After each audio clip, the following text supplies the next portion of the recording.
What is up, trapmates here, and I'm back on the mic with another video. And today I'll be doing something different. I'll be showing the best Warzone settings after the new update in Modern Warfare, and these are by far the best settings you guys are going to use for season 3 and but for the new season as well that's coming up as well. And these settings right here is going to get you a lot of wins, is going to get you a lot of kills, and right now it's been helping me a lot.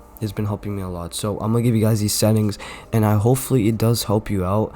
I know it will though. So if you guys are new to the channel, make sure you guys do go ahead and drop a like on today's video, hit the subscribe button, and turn on post notifications so you do not miss a single upload on my channel, since I'm uploading daily. So let's get into the settings right here. So first thing is, I'm gonna be showing you exactly the controller settings, general, and the audio.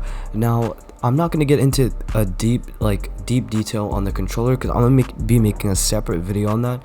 So these are just normally like the settings that I changed and what's going to be helping me a lot in Warzone. So the first thing is, I changed this to bumper jumper tactical flipped. I had stick and moved, but I changed it to this. Now what it does is that I aim in with the L1 and R1, but now I'm gonna be jumping with the L2, and I'm gonna be crouching and sliding with the R3. Now what this does is that your movement is gonna be increased, so your movement is gonna be really good. You're gonna be sliding in much better, you're gonna be aiming in a lot better, and this just makes you run faster. Because in Warzone you want to have really good movement. If you don't have good movement, you're not going to get to anywhere, and people are going to kill you extremely fast, because you want to be playing really smart and fast in a Warzone, and you don't want to have really shitty movement. So this is really important. I want you guys to put this on. It's going to take a few games to get used to. You're just jumping with the L2 and you're crouching with your R3, and you can easily drop shot people as well with the R3 stick.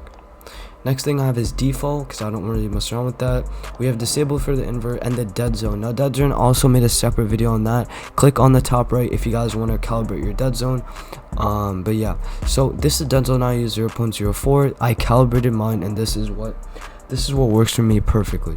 Next thing I have is the sensitivity. I use 8.8, and I'll tell you exactly why this is important. For 8.8, this is literally perfect because it's not too high or too low, and you can still aim in, you can still move around the map. And by the way, if you try 8 on, let me know how it works for you, because then if you go to your low zoom, I bumped it down to 0.8. I used to use 0.9, but I put it to 0.8. And this makes it so if I aim in someone, and while I'm aiming in, if I'm moving the right stick, it's gonna exactly lock on to the enemy. It's kind of crazy how this whole thing works, but this 0.80 is overpowered as hell, and I want you guys to try it out. And yeah, let me know, guys, because the 0.80, the low zoom is honestly the most important thing of this, of your whole controller settings. So try it out, let me know what you think. And the high zoom, I use 1.38, and I don't snipe that much, but I've been hitting a lot of shots in Warzone with this high zoom setting. So let me know, try it out, let me know what you guys think. The aim response curve type, I've been using linear. The linear is actually what works. I've tried dynamic, it does not work, and I tried linear, and this is the only one that actually works for me. So you want to have this setting on. Vibration disabled, you don't have enabled. Aim assist, I use standard. I tried all of these standards, the only one that actually works for me. This is just default. ADS melee enabled, hold, and this is what changed too. So what I did is I put this to contextual tap. Now instead of actually holding down to pick up items, you can honestly tap it. You can tap to pick up all these types of items. And by the way, this is also for user load behavior as well. This can work with anything in Warzone. So you're gonna be you have to hold your square just to reload, and then and if you want to enter a vehicle, you can I'm pretty sure you can either you can hold it. So it's pretty much easier. You don't have to do a lot of stuff here. It just works a lot better when you use contextual tap. Next thing I have is enabled for this ammo weapon switch. If your gun runs out of ammo, it switches to the secondary weapon you have, which is important and is crucial because you're going to be winning a lot of gunfights with this. Next thing I have is slide behavior. I use hold, disabled, automatic sprint. Oh yeah, by the way, automatic sprint, I used to have disabled for this. I put it to automatic tactical sprint. What this does is, if you guys have a broken L3 button, you can just put the L3 stick in front, so you don't have to press it down or sprint. It makes it so much easier for me, and my thumb does not hurt at all.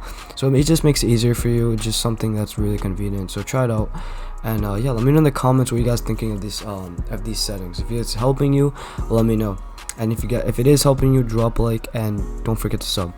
Next thing I have is enabled, and for the parachute auto deploy I keep it disabled so I can land really fast. And there we go. So general 51 brightness, we have film grain to 0. Safe area, I want you guys to lower it as much as possible. And then subtitles disabled, English disabled, disabled. You want to have these two disabled, make sure. And your mini map is going to be a square, so you can see much more of the screen instead of the circle. And then this, you want to keep it rotated, enabled, disabled, enabled. There we go. So for the audio, this is also, oh, we don't want to reset that. The audio, this is also important. So I keep this at 100, 20, 40, and 100. So write down, copy these settings right now. If you guys are on your PS4, I want you guys to copy these settings. It's really helpful. I don't want to keep my music too loud, and effects and all that's really important so I can hear footsteps. And then if you go down, these are sort of my voice chat, I guess. I mean, you don't have to really copy it, but it doesn't really matter. I mean, that's just your voice chat. And yeah, that's pretty much it, guys. And obviously I think you're gonna have crossplay enabled for you, and if you guys are streaming, you can put that enabled. So that's pretty much it. These are all the settings that I use for Warzone. I hope that helps for you, because after the new update they did tweak some things, so I hope this does help you out. If you enjoyed, share this video with your friends so if they want more settings for their game as well. So thank you guys so much for watching. I'm gonna show thank you guys so much for watching, and hope you guys do enjoy this video. If you did, hit the subscribe button. We're so close to 1.7K. I appreciate any type of